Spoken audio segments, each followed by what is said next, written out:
होते अनहार गे साया के डोरी खींचे गे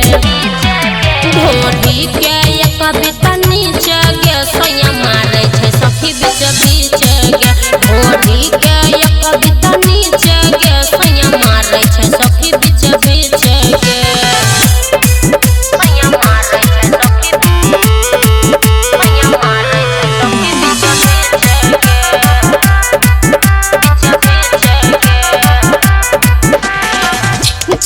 कहियो माओ परबतिया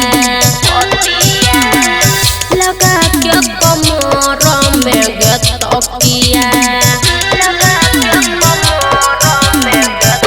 पलंग पर सखी ऊपर टैक के गे हमारा में सोनिया जी सैट के गे दोनों ऊपर बैलून के पीछे गे ढोली के ये कविता नीचे गे सैया मारे छे सखी बीच बीच गे ढोली के ये कविता नीचे गे सैया मारे छे सखी बीच बीच गे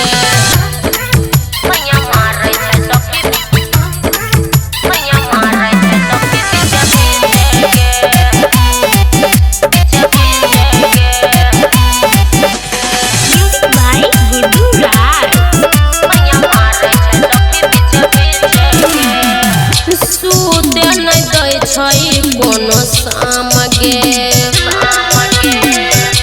केले बिना सैया जी काम गे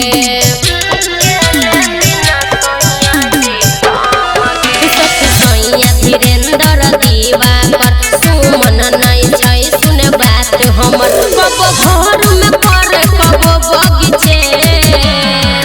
ढोरी के ये कविता नीचे गे सैया मारे छे सखी बीच बीच गे ढोरी के ये कविता नीचे